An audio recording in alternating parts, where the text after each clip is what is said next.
በስመ አብ ወወልድ ወመንፈስ ቅዱስ አሐዱ አምላክ። ሊቃውንተ ቤተክርስቲያን፣ ካህናት፣ አባቶች፣ ዲያቆናት፣ ወንድሞች፣ ምዕመናት፣ አባቶች፣ እናቶች፣ እህቶች፣ ወንድሞች እንዲሁም ሕፃናት ባሰባሰበን በአምላካችን በኢየሱስ ክርስቶስ ፍጹም ሰላም በእናታችን በንጽሕት ቅድስት ድንግል ማርያም ፍጹም ሰላም እንደምን አላችሁ? ፍጥረትን ሁሉ ፈጥሮ የሚያበላ የሚያጠጣ የድንግል ማርያም ልጅ ኢየሱስ ክርስቶስ የተመሰገነ ይሁን። አምላክን በድንግልና ጸንሳ በድንግልና የወለደችልን ዘላለማዊት ድንግል እመቤታችን የተመሰገነች ትሁን። ሊቀ መላእክት የመላእክት አለቃ ቅዱስ ሩፋኤል የተመሰገነ ይሁን። ቅዱሳን መላእክት፣ ቅዱሳን አበው፣ ቅዱሳን ነቢያት፣ ቅዱሳን ሐዋርያት፣ ቅዱሳን ጻድቃን፣ ቅዱሳን ሰማዕታት እንዲሁም ቅዱሳት አንስት የተከበሩ ሴቶች ሁሉ ሳይቀሩ እግዚአብሔር አምላክ ባከበራቸው መጠን የተመሰገኑ የሆኑ ለዛሬው ትምህርታችን ርዕስ የማደርገው ቂመኛ በሚል ነው። 10 ደቂቃ ብቻ ነው የምወስድባችሁ ሰዓት ስለሌለን ለትምህርታችን ርዕስ የማደርገው ቂመኛ። በዚህ ርዕስ መሰረታዊ ዓላማ የማደርገው ቂመኞች አንሁን ነው። እንግዲህ መሬት በውሃ ቢታጠብ መሬቱ ራሱ ጭቃ የሆነ እየጎሸ ጭቃ የሆነ ይሄዳል፣ አይጠራም። ልክ እንደዚሁ ገዦችም ተገዦችም ሁላችን ከቂም የማንነጻ መቸመች ከቂም የማንነጻ መቸመች ከዘረኝነት የማንነጻ መቸመች ከጥላቻ የማንነጻ መቸመች ከመገዳደል ደም ከመፋሰስ የማንነጻ ሆነናል ማለት ነው። እንግዲህ ቂም፣ ጥላቻ፣ መገዳደል፣ ደም መፋሰስ በእግዚአብሔር ዘንድ ፈጽሞ የተጠላ የማይወደድ ነው፣ ፈጽሞ ማለት ነው። እና እንግዲህ ከዚህ ተግባር ከቂም፣ ከጥላቻ፣ ከዘረኝነት፣ ደም ከመፋሰስ፣ ከመገዳደል ከእንደዚህ ያለው ቆሻሻ ስራ ሁሉ መጽዳት ያስፈልጋል። እንግዲህ በዚህም ብንል በዚህ የህይወት መንገድ አንዲት ናት፣ እርሷም ፍቅር ናት። እንግዲህ ጾሙ፣ ጸሎቱ፣ ስግደቱ፣ ምጽዋቱ እንዲሁ ደግሞ ቁርባኑ የሁሉስ የህይወት መንገድ አይደል ብላችሁ ልትጠይቁ ትችሉ ይሆናል። ፍቅርን ገንዘብ ካላደረግን ብንጾም፣ ብንጸልይ፣ ብንሰግድ፣ ብንቆርብ ቂመኛ ከሆን ተቀባይነት የለውም። ቂመኛ ሆነን ብንቆርብ ስጋው እሳት ሆኖ ይበላናል፣ ደሙ የእሳት ባሕር ሆኖ ያሰጥመናል ማለት ነው። ቂመኞች ሆነን ጥላቻን ገንዘብ አድርገን ብንጾም፣ ብንጸልይ፣ ብንሰግድ በእሾህ መካከል እንዳለ አዝመራ ክንፍ እንዳለው አሞራ ይሆንብናል ድካማችን ማለት ነው። በእሾህ መካከል ያለ አዝመራ እጅን ሰደው በአዝመራ ጊዜ በደረሰ ጊዜ ሲያጭዱ እሾሁ ትብታቡ አንቆ ስለያዘው አጭደው ሳብ ሲያደርጉ ፍሬውን ሁሉ እየሸመጠጠ ደፍቶ ያስቀረዋል። እናም ደግሞ ቂመኞች ሆነን ሱባኤ ብንይዝ፣ ብንጾም፣ ብንጸልይ፣ ብንሰግድ ጾማችን፣ ጸሎታችን፣ ስግደታችን፣ ቁርባናችን ሁሉ አይጠቅመንም፣ ለሌሎችም አይጠቅምም ማለት ነው። ቂመኛ ሆነን ጥላቻን ገንዘብ አድርገን ክፋትን ገንዘብ አድርገን ብንጾም፣ ብንጸልይ፣ ብንሰግድ፣ ብንቆርብ ማለት ነው። ልክ እንደዚሁ ክንፍ እንደሌለው አሞራ ይሆንብናል ድካማችን። ክንፍ የሌለው አሞራ አለ። ለምሳሌ ክንፍ እያለው መብረር የማይችል አሞራ ዶሮን ብንወስድ ሌላም አሉ። በእግራቸው ብቻ ይሽከረከራሉ፣ ነገር ግን ወደ ላይ መምጠቅ አይችሉም። ጥላቻን ገንዘብ አድርገን ቂም በቀልን ገንዘብ አድርገን ብንጾም፣ ብንጸልይ፣ ብንሰግድ፣ ብንመጸውት፣ ብንቆርብ ልክ እንደነዚያ ነው የምንሆን ማለት ነው። እነዚያ አሁን መብረር እንደማይችሉ ጸሎታችን ወደ ላይ አያርግም፣ ወደ እግዚአብሔር መንበር አይደርስም። ቅዱሳን መላእክት ጸሎታችንን፣ ድካማችንን፣ ምህላችንን አያሳርጉልንም። የሚገርማቸው ቂመኞች ከሆነ አያሳርጉትም። እንግዲህ ጸሎታችን፣ ምህላችን፣ ድካማችን ሁሉንም ነገር ወደ እግዚአብሔር የሚያሳርጉ ቅዱሳን መላእክት ናቸው። እግዚአብሔር ቸር ከመሆኑ የተነሳ ለሁሉም ስራ ሰጥቷል። የስራ ድርሻ ለሁሉም ማለት ለእኛም የስራ ድርሻ አለ። አሁን እኛ ራሳችን ጠብቀን ተጠንቅቀን ከክፉ ነገር እንዳንወድቅ ራሳችን እንድንጠብቅ እንድንጠነቀቅ የኛ ድርሻ አለ። የእግዚአብሔር ድርሻ ደግሞ አለ። ከአቅማችን በላይ የሆነ ክፉ ነገር ከመጣ ከዚህ ይጠብቀናል። የኛ ድርሻ ደግሞ ከምናየው ከምንሰማው ነገር ሁሉ ራስን መጠበቅ ነው። ለምሳሌ እግዚአብሔር ያድነኛል ብሎ አንድ ሰው ወደ ገደል ቢወረወር እግዚአብሔርን መፈተን ነው። እግዚአብሔር አያድነውም ማለት ነው። ወደ ሞት ጎዳና ቢሄድ እግዚአብሔር ያድነኛል ብሎ ይሞታል። እግዚአብሔር አያድነውም። እግዚአብሔር የሚያድነው ራስን ጠብቆ ተጠንቅቆ እየወጣ እየወረደ እንዲያ እያለ ሲል ከሚመጣበት ከድንገተኛ ከእርሱ አቅም በላይ ከሆነው ነገር ግን እግዚአብሔር ይጠብቀዋል። ለምን? የበኩሉን ድርሻ ተወጣል። ለምሳሌ እኛውን በአስፋልት እየተጓዝን የእግረኛ መንገድ እያለ አስፋልት እየሄድን መኪና ገጭቶ ቢገለን አሁን ቀናችን ነው? ቀናችን አይደለም። በራሳችን ድካም የመጣ ነው። የራሳችን ኃላፊነት ባለመወጣት፣ የራሳችን ድርሻ ባለመወጣት ማለት ሰዎቹ በቤታቸው ጓሮ ጉድጓድ ይቆፍራሉ። የውሃ ጉድጓድ። እንስሳት እዚያ ውስጥ ገብተው ሊሞቱ ይችላሉ። መቆለፊያ ካላደረጉ ራሳቸው ሰክረው እዚያ ውስጥ ገብተው ሊሞቱ ይችላሉ። ልጆቻቸው ገብተው ሊሞቱ ይችላሉ። አሁን ለእነዚያ ቀናቸው ነው እንዴ? ቀናቸው አይደለም። ድርሻን ካለማወቅ የሚመጣ ነው። ድርሻን ካለመወጣት። የኛ ድርሻ ራስን ከክፉ ነገር መጠበቅ፣ ከአደጋ ከመጥፋት ራስን መጠበቅ፣ ከምናየው ከምንሰማው ነገር ተጠንቅቆ መኖር። የእግዚአብሔር ድርሻ ደግሞ ከዚህ በላይ የሆነብን ክፉ ነገር ሲመጣ ከዚያ መጠበቅ ነው የእግዚአብሔር ስራ። ስለዚህ መላእክት ስራቸው እግዚአብሔርን ማመስገን፣ ከእግዚአብሔር ወደኛ መላላክ፣ ከኛ ወደ እግዚአብሔር መላላክ፣ ጸሎታችን ምህላችን ሁሉ ማሳረግ። እግዚአብሔር ሁሉን ይሰማል፣ ሁሉን ያያል። ለሁሉ ደግሞ የሥራ ድርሻ ሰጥቷል። ስለዚህ በቂም በበቀል በጥላቻ ውስጥ ሆነን ብንጾም ብንጸልይ ብንሰግድ ብንቆም ክንፍ እንደሌለው አሞራ ማለት ወደ ላይ ጸሎታችን አያደርግም፣ ወደ እግዚአብሔር መንግስት አይደርስም። እግዚአብሔር የቂመኞችን ጸሎት ከሌሊት አታምጡ ነው የሚል መላእክት። ስለዚህ መላእክት ጸሎታችን ምህላችን ሱባኤያችን አያሳርጉ። ምን ከሆነ እኛ ቂመኛ ከሆነ ማለት ነው። እንደ አንድ ባይታዊ በዋሻ ውስጥ ይኖራል። ይገርማቸዋል። በዋሻ ውስጥ ሲኖር በጣም ይጾማል፣ ይጸልያል፣ ይሰግዳል፣ ፍጹም ነው እና ጌታ በኪሩቤል መንበር እየወረደ ሁሉ ይታየዋል። እና ከዕለታት አንድ ቀን የሀገሩ ሕዝብ ሁሉ ተሰባስበው እስቲ አባን እንጠይቅ ብለው ተሰባስበው ሄደው እዚያ ዋሻ አገኟቸው። እዚያ አብረው እየተጫወቱ እንዲያያሉ ቆዩ። እና መቼም ሽማግሌ እንግዲህ ሕፃናቱ እንዴት ናቸው፣ ታላላቁ ሽማግሌዎቹ እንዴት ናቸው እያሉ መጠየቅ ይወዳሉና እነገሌ እንደገሌ እንዴት ናቸው፣ እነገሌ እንዴት ናቸው እያለ ይጠይቃል። ደህና ናቸው። በኋላ ደግሞ በዚያ በሀገራቸው እያሉ በዓለም እያሉ አንድ የሰደባቸው ሰው ነበረና አቶ ገሌስ እንዴት ነው? ደህና ነው? አዎ ደህና ነው። እንዴት ነው አልግን? እሱማ እንግዲህ ልጆችን እግዚአብሔር ሰጥቶት ሀብት ንብረቱን እግዚአብሔር ሰጥቶት ጥሩ ሕይወት እየኖረ ነው። ይህን ሲሉት አይ አሉን ባይታያ አሁን ለዚያ ክፉ ሰው እንዴት ስኬት ይደረግ? አሁን ለዚያ ክፉ ሰው እንዲህ ያለ መልካም ነገር መደረጉ ወይ ብለው አዘው።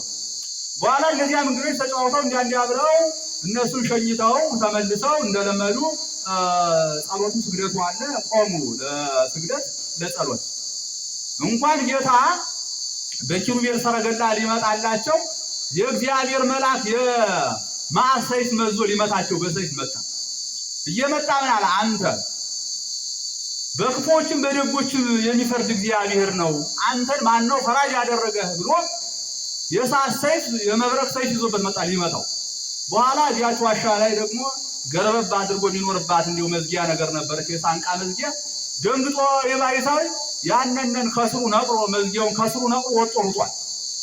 በኋላ ሩጦ ሌላ ጫካ ቦታ ይዞ እግዚአብሔርን ይቅር በለኝ ብሎ ንስሐ ገብቶ ለ7 ዓመት ያህል ይገርማቸዋል ጽኑ ተጋድሎ ካደረገ በኋላ እግዚአብሔር ይቅር ብሎ የቀደመ ክብሩ ተመለሰለት። እግዚአብሔር በኪሩቤል መንበር እየወረደ ይታየው ጀመር።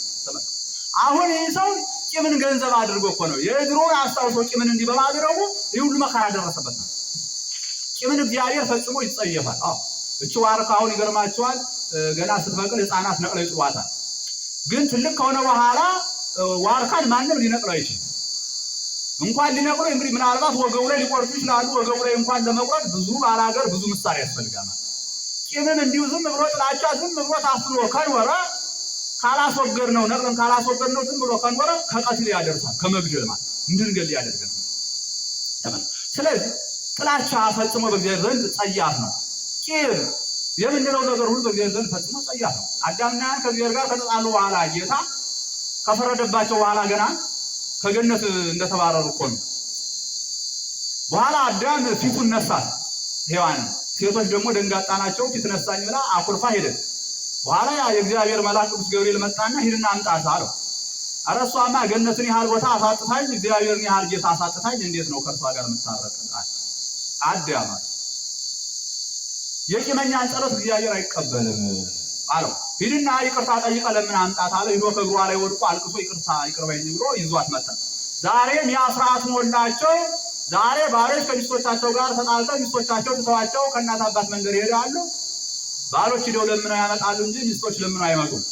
ሚስትን የሚያጩ ሁሉ ሽማግሌ ወደ ሚስት ቤተሰብ ይልካሉ እንጂ የሚስት ቤተሰብ ወደ ባል ቤተሰብ አይልኩም። ያ ስርዓት ሞላቸው እና የቂመኛን ጸሎት እግዚአብሔር አይቀበልም ብሎታል። የቂመኛን ሱባኤ የቂመኛን መልካም ስራ ሁሉ እግዚአብሔር አይቀበለውም በማለት የእግዚአብሔር መልአክ ነገረው እና በቂም በበቀል በጥላቻ በተለያየ አይነት ክፋት ሆነን ብንወጣ ብንወር ፈጽሞ በእግዚአብሔር ዘንድ ተቀባይነት የለውም፣ ድካም ብቻ ነው የሚሆን ማለት። ስለዚህ ከጥላቻ ከቂም ንጹህ መሆን ይገባል ማለት ነው። ጠላቶቻችን ይቅር ማለት ይገባል። ህድግ ለነ አበሳነ ወጌጋየነ የበደሉንን ይቅር እንድንል አንተ ይቅር በለን እንላለን።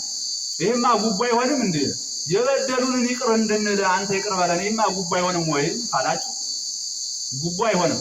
ምክንያቱም ሰዎች ይቅርታ ማድረጋቸው ስለ እግዚአብሔር ብለው እንጂ ስለ ሰው አይደለም። ይቅር ለእግዚአብሔር የሚሉ ስለ እግዚአብሔር ብለው ነው እንጂ ስለ ሰው አይደለም።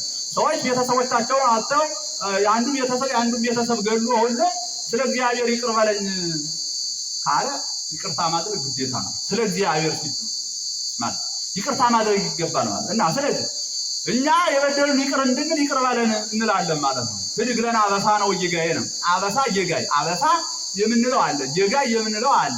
አበሳ ማለት በዓመት ንስሐ የሚወገድ ኃጢአት ነው። ይሄውን ሰው መግደል፣ የሰው ንብረት መዝረፍ፣ የሰው ንብረት ማቃጠል፣ ቋንጃ መቁረጥ፣ ወደ ጠንቋይ ወደ ዛር ቤት ወደ ቃልቻ ቤት መሄድ፣ ትንባሆውን ሐሽሹን የጅነን ጢስ መሳብ፣ ጫቱን ማዳፈቅ፣ እንዲህ ያለው ክፋት፣ ደም ማፍሰስ፣ እናት አባት በህግ ሳያጋቡ ንጽህናን ድንግልናን በጫካ ለማንም ማርከስ፣ እንዲህ ያለው አበሳ ይባላል። እንዲህ ያለው በምን ይወገዳል ስንል በዓመት ንስሐ ነው።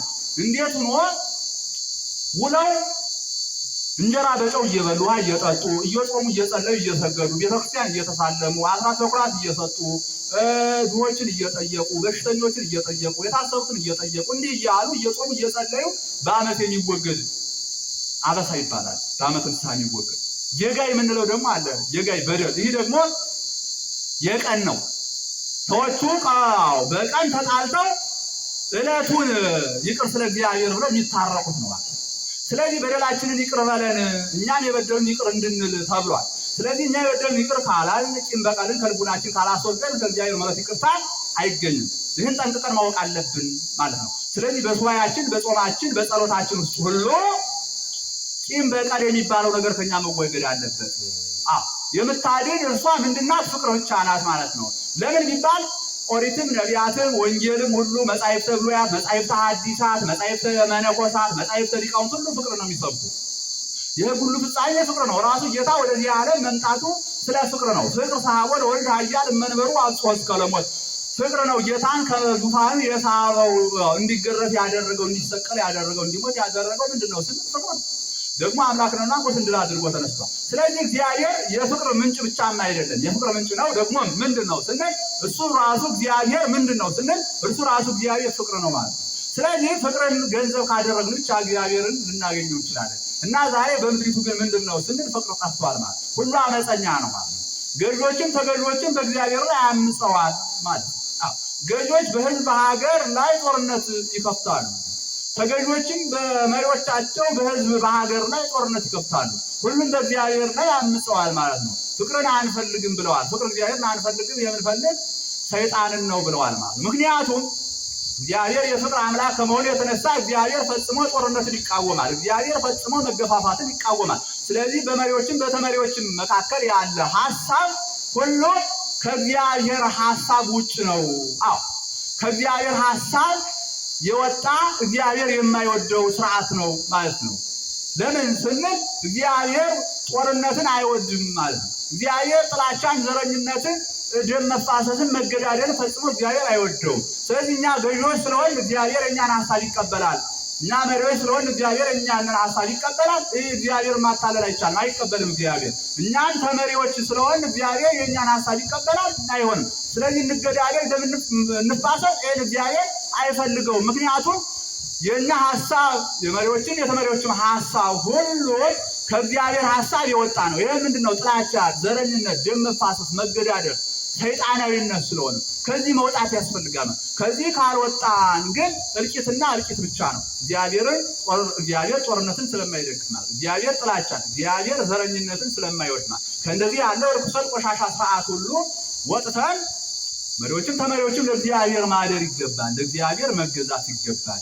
እንዲህ ካልሆነ ግን በክፋት መንገድ ከተጓዝ ጦርነት ብቻ ነው የሚበላን ማለት እና ፍቅርን ገንዘብ እናደርገው ይገባል። ጥላቻን አስወግደን ፍቅርን ገንዘብ ካደረግን ጦርነት አይበላንም ማለት፣ ረሃብ አይበላንም ማለት ነው። ፍቅርን ገንዘብ ካደረግን ረሃብ አይበላንም። ተካፍለን እንበላለን፣ ተካፍለን እንለብሳለን ማለት ነው። ነገር ግን ፍቅርን ገንዘብ ካላደረግን ምንድነው የሚጨርሰን? ጦርነት ይጨርሰናል ማለት ነው። ረሃብ ይጨርሰናል ማለት፣ ዘረኝነት ይጨርሰናል፣ ደም መፋሰስ፣ መገዳደል ሁሉ ይጨርሰናል። ስለዚህ ከእንደዚህ ያለው ቆሻሻ ስርዓት ሁሉ ከእንዲህ ያለው ቂም በቀል ሁሉ ወጥቶ እግዚአብሔርን ገንዘብ ማድረግ ያስፈልጋል። በእግዚአብሔር መንገድ መሄድ ያስፈልጋል። እና የትምህርታችን ርዕስ ምን ነበር? ቂመኛ የሚል ነበረ። ከቂም ከበቀል ራሳችንን አጽድተን መጾም፣ መጸለይ፣ ሱባኤ መግባት ይገባል እና ፍቅርን ገንዘብ እናድርጋት ነው። ሰዓት ደግሞ ሳለ